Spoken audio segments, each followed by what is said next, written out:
What is up, Bat Nations? Welcome back to another video, and today we are going to react to the most scariest animated series I think on YouTube. My God, my voice, like seriously. And this is requested. This is requested by Giancarlo Carlos, aka Still I Don't Know. Still doesn't have a channel, but I will sure to react on it when it happens. Of course, I'm a reacting guy and gaming. Please comment down below. What horror game do you want me to play? Cause I'm itching for a freaking horror game right now. I really want to play. So yeah, let's start the video. This is the video. This is from Mort. Is it Mort? But I will link the video down in the description for you to watch yourself. Okay, let's start the video. Okay, let's turn off the... One or two that I was pretty sure I was about to be robbed. Okay. Another was a gunfight between gang members unfolding Ay, in the street I was nakatakot na yung delivering mukha to as I was turning onto it. But these are just occupational hazards. Yeah, it sucks, but I guess you do get over them. Only one delivery job really, truly terrified me. The only one that scares me to think about, even today. So we get an order from an address that none of us drivers had ever delivered to before. This normally causes some suspicion among us since we're always pretty wary whenever delivering to a new address. A fair few first-time deliveries have resulted in an address getting blacklisted. Sometimes they try to stiff you for money or some other scam to get free pizza. Generally speaking, the drivers take turns delivering to a new address, and this time, it just so happened to be my turn. Oh, that's So sad. once the order is completed and the pizzas are boxed up, I take them out to my car and punch the address into my sat-nav. It turns out the address is right on the edge of our delivery area, pretty much in the middle of absolute nowhere. Ew. It dawns on me that this could be the oldest trick in the book. Call the pizza into some hard-to-reach location, then demand it to be free once it takes more than 45 minutes to deliver. But, to my relief, I make it out onto this old dirt road with time to spare. Yet my relief doesn't last long, not when I see the state of the address I'm delivering to. The house is so run down it looks like a squat, like it's been commandeered by the homeless as a place to avoid sleeping rough. There's a musty old pickup in the driveway, its wheels all askew from years of misuse. I mean, the place was just the very definition of haunted house. Okay. Needless to say, I wasn't expecting a particularly generous tip. As I take the pizzas out from the passenger seat of my car, I start hearing this faint, whining noise. My ears prick up immediately and I freeze, trying to work out just what the sound is and where it's coming from.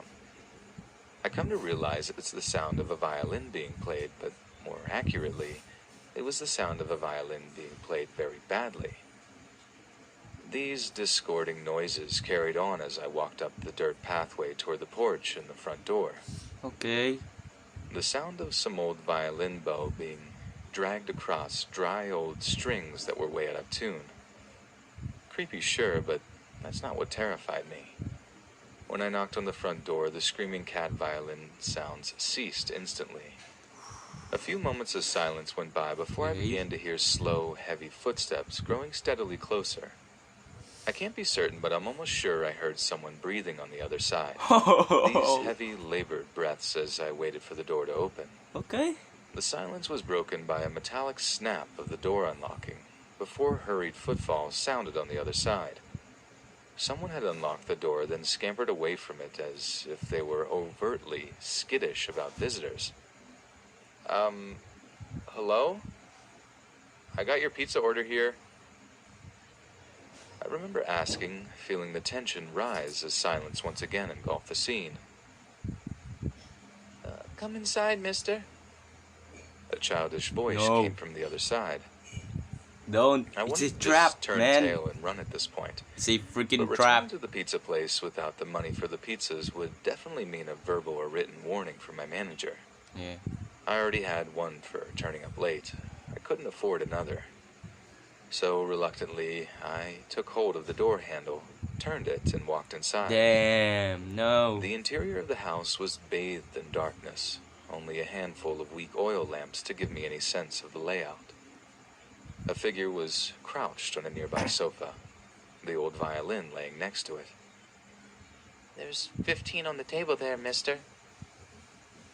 The person sounded like a child, but they looked bigger than they should have. On the small, dusty coffee table in front of the couch, there's a pile of change in little piles. Normally, I'd have taken issue with this, but to be honest, I was desperate to get out of there at that point.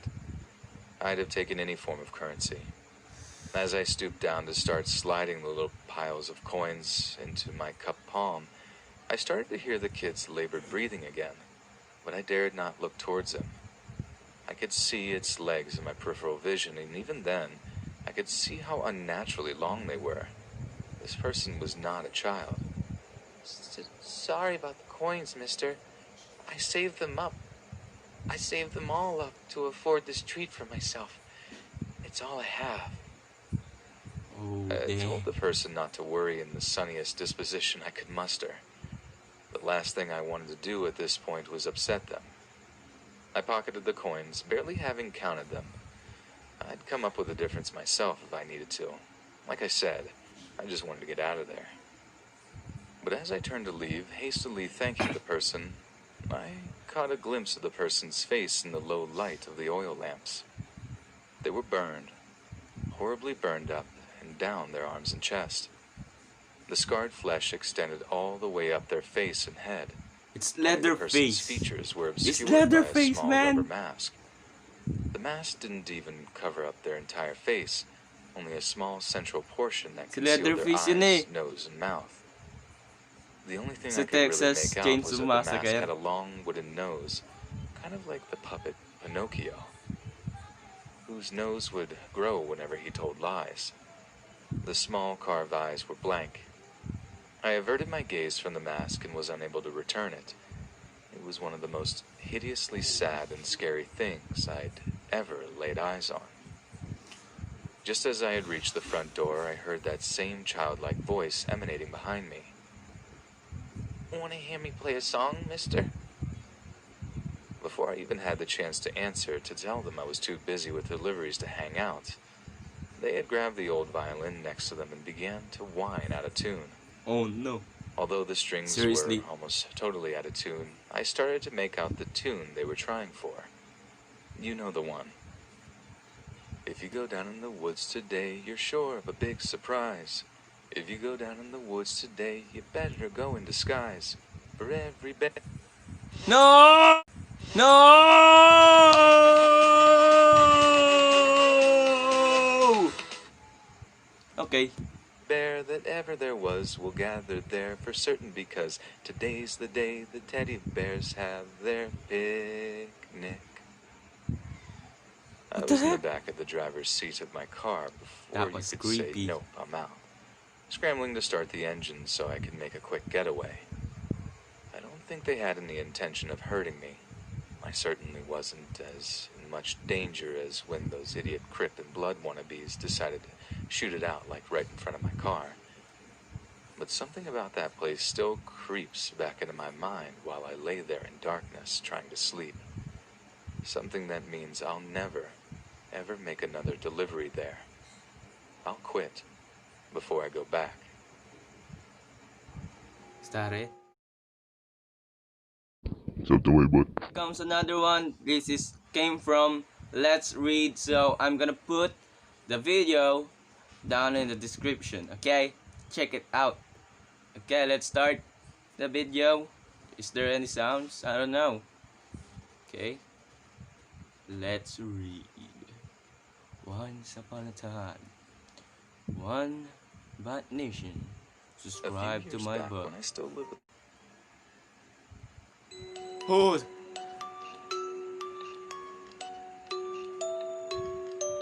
What the heck? My son went missing 2 weeks ago. That was scary. Kumuha niya Like si a good Chooks. parent, I filed a police complaint. I participated in the search efforts, and I was heartbroken when they could not find any trace of him. I gave up. I asked the Boses cops to give up babae. too. It was hopeless, I said. They did not give up. 1 week ago, 2 of the officers turned up at my door, triumphant smiles on their faces, and standing in front of them was my son. They said they found him wandering in the woods beyond the edge of town. He looked much worse for wear, but otherwise unscathed. They left him with me and went back to the station. He is not my son. Why? He looked like my son, spoke like my son, and even behaved like my son. He What? settled in with me, but please believe me, he is not my son. Why? Every night since that day, I've woken up in the middle of the night in cold sweat. I always see him in the doorway of my room, his body silhouetted by the night light behind him. He always leaves as soon as I wake up. Please, you have to trust me. Whatever he is not my son. I know, Why but do I why? seem so sure? Because I killed my son 2 weeks ago and buried him in the forest. Oh no! Oh, that one spooks me. Spooks? Scared me. Jeez. Ah, goosebumps. What the heck? That was scary. I mean, yeah. He killed her. She killed her. Is it a she or is it he? It's the boys. Nalilito ako sa boses niya. Pero wala na tayo magagawa. Nakatawa siya. Nag-goosebumps ako. Totoo naman, gabi na. It's 8:10. Yes, in the night. So, now it's fine. It's fine. It's fine. I mean, fine. If you like this video, please like and subscribe. And comment down below kung ano pang gusto nyong i-react ko. At syempre, please lang, comment nyo na kung anong gusto nyong horror game. Lalaruin ko basta pwede sa cellphone or walang bug yung laro. Okay? May the badness be with you always and goodbye!